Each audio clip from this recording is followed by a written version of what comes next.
Hello students, तो आज हम करेंगे चैप्टर नंबर 4 डिटर्मिनेंट्स की एक्सरसाइज 4.4 का क्वेश्चन नंबर 17। हमें दिया है let A be a non singular square matrix of order 3/3 then determinant of adjoint of A is equal to. तो देखिए बेटा, क्वेश्चन नंबर 17 में आपको बोला है कि मान लीजिए आपके पास ए मैट्रिक्स है जो नॉन सिंगुलर स्क्वायर मैट्रिक्स है 3/3 ऑर्डर की। ठीक है, नॉन सिंगुलर का मतलब क्या है कि ये जो ए मैट्रिक्स है इसका जो डिटर्मिनेंट होगा वो 0 के इक्वल नहीं होगा। ठीक है, आपको एडजॉइंट ऑफ ए का डिटर्मिनेंट बताना है कि किसके इक्वल होगा। ठीक है बेटा, आपको ये 4 ऑप्शंस दिए हैं, इन चारों ऑप्शन में से कोई एक ऑप्शन आपका करेक्ट होगा। ओके, तो चलिए करते हैं। तो देखिए, अब एडजॉइंट ऑफ ए का डिटर्मिनेंट जो है वो किसके इक्वल होगा, तो आपके पास ना एक फॉर्मूला होता है। देखिए क्या होता है, एडजॉइंट ऑफ ए का डिटर्मिनेंट जो होता है वो किसके इक्वल होता है, डिटर्मिनेंट ऑफ ए की पावर n-1। ठीक है, n क्या है आपका, order of this square matrix. ठीक है, ऑर्डर क्या है इस ए मैट्रिक्स का, 3/3। ठीक है, यानी कि इस n की जगह आप क्या लिखोगे, 3 लिखोगे। ठीक है, तो चलिए करते हैं यहां पर।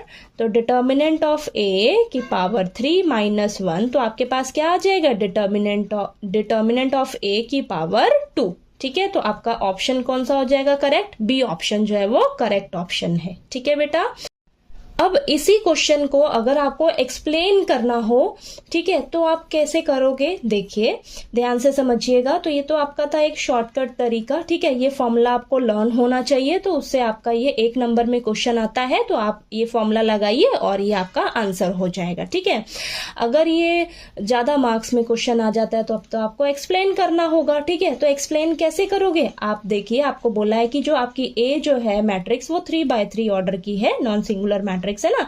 तो देखिए, चलिए हम लेट कर लेते हैं हमारी जो 3/3 ऑर्डर की मैट्रिक्स है, तो उसे हम कैसे लेंगे, इसको मान लेते हैं A11, A12, A13। ठीक है, A21, A22, A23, ठीक, A31, A32, A33। ठीक है, ओके, ये मैंने लेट कर लिया अपना ए मैट्रिक्स को। ठीक, अब आपको क्या करना है, इसका एडजॉइंट लिखना है। ठीक है, इस मैट्रिक्स का एडजॉइंट लिखना है। तो एडजॉइंट कैसे निकालते हैं, इसका हम क्या कर देंगे, कोफैक्टर्स निकाल देंगे, फिर उसका ट्रांसपोज कर देंगे। ठीक है ना बेटा, तो चलिए इसके कोफैक्टर्स लिख लेते हैं सबसे पहले, फिर उनका हम ट्रांसपोज कर देंगे तो हमारे पास एडजॉइंट निकल कर आ जाएगा। ठीक है, तो देखिए ये मैंने कोफैक्टर्स लिख लिए, अब इसका ट्रांसपोज कर देंगे हम तो हमें एडजॉइंट मिल जाएगा। तो ट्रांसपोज करेंगे तो रोज और कॉलम को आपस में इंटरचेंज कर देंगे तो हमारे पास क्या आ जाएगा, ट्रांसपोज आ जाएगा। ठीक है, तो ये हो जाएगा, ये A12 है, sorry. Okay, next A22, A32, then third column आपकी थर्ड रो हो जाएगी, A13, A23, A33। ठीक है, तो ये आपका एडजॉइंट निकल कर आ गया। ठीक है, इतना समझ में आया। अब हम क्या करेंगे नेक्स्ट स्टेप में, अब हम ए मैट्रिक्स को और इसके एडजॉइंट को आपस में मल्टीप्लाई करेंगे। ठीक है बेटा, तो इन दोनों को हम आपस में मल्टीप्लाई करेंगे अब नेक्स्ट स्टेप में। तो चलिए मैं यहाँ पर फिर मल्टीप्लाई करके लिखती हूँ। ओके, तो देखिए बेटा, मैंने यहाँ पर ये ए मैट्रिक्स लिख ली है और ये ए मैट्रिक्स का एडजॉइंट लिख लिया है। अब इन दोनों को हम आपस में क्या करेंगे, मल्टीप्लाई करेंगे। ठीक है, तो चलिए यहाँ पर अब मैं मल्टीप्लाई करके इसको आपको बताती हूँ। ठीक है, तो ये ए मैट्रिक्स और ये एडजॉइंट ऑफ ए मैट्रिक्स, इन दोनों को आपस में चलिए मल्टीप्लाई करके यहाँ पर लिखते हैं। तो मैंने इन दोनों को यहाँ पर मल्टीप्लाई करके लिख दिया है। अब आपको एक चीज पता रहनी चाहिए कि अगर हम किसी भी सेम रो या सेम कॉलम के एलिमेंट्स को उनके ही कोफैक्टर से मल्टीप्लाई करके उनका सम कर देते हैं ना बेटा, तो आपको डिटर्मिनेंट मिल जाता है। ठीक है, कहने की बात यह है कि अगर आप रो 1 की बात कर रहे हो, ठीक है, रो 1 की बात कर रहे हो, तो रो 1 के जो एलिमेंट्स होंगे ना, उन्हीं सेम एलिमेंट्स के कोफैक्टर्स से अगर आप मल्टीप्लाई करके सम करते हो तो आपको डिटर्मिनेंट मिलता है। अगर आप रो 1 की बात कर रहे हो तो उसके एलिमेंट्स अगर ले रहे हो तो किसी और के कोफैक्टर से अगर आप मल्टीप्लाई कर दोगे ना तो आपको 0 मिलेगा। ठीक है, बात समझ में आई। तो यहाँ पर ये कंसेप्ट जो है वो काम आएगा। तो यहाँ पर आप ध्यान से देखोगे ना अब, तो यहाँ पर देखिए A11 है, इसी ये जो एलिमेंट है इसी का कोफैक्टर है। अब ये जो A12 एलिमेंट है इसी का कोफैक्टर है, A13 है इसी का कोफैक्टर है। तो जब आप ये चीज करोगे तो आपको यहाँ पर ना डिटर्मिनेंट मिलेगा बेटा, ठीक है। तो चलिए यहाँ पर लिखते हैं।